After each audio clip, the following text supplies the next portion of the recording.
Making sense of recent market volatility. There are two critical things to remember in trying to make some sense of the recent actions in equities and bonds.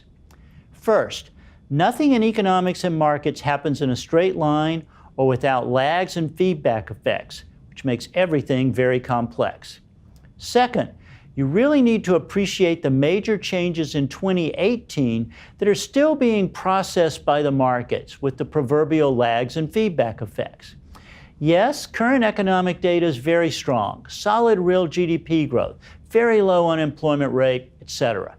But I would not advise one to drive a car looking only in the rear-view mirror. You need to look out the front, think about where you're going.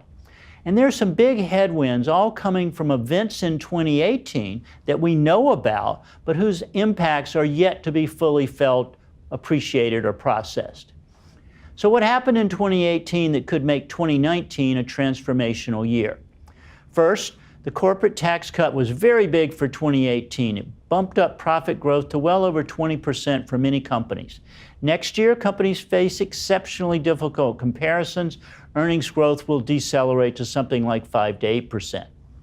Second, for a little over 2 years, the Fed has been raising rates steadily, but the lagged effect suggests that now the flat yield curve could see most of the impact on the U.S. economy in 2019 or early 2020.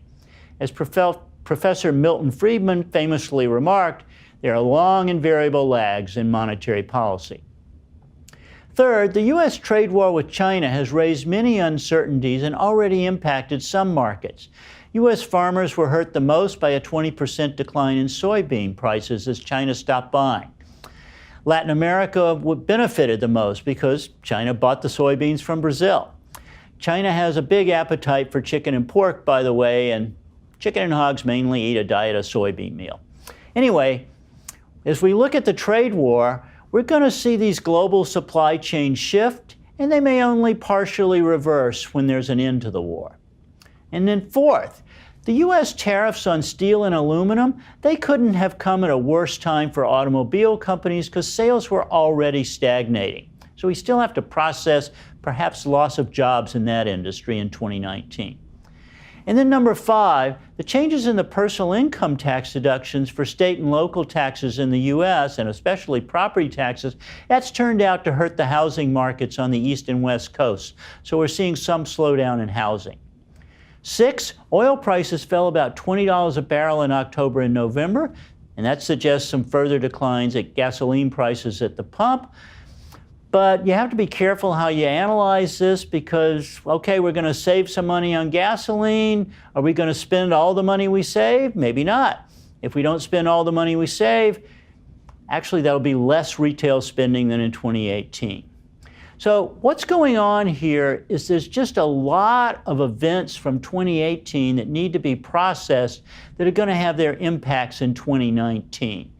So one might ask, if we've known about all these fundamentals for a while, why did the equity markets wait for November and December to react? Well, back to the earlier observation, so much in economics happens with lags and feedback effects that timing is very complex. Usually there's a trigger and then it happens.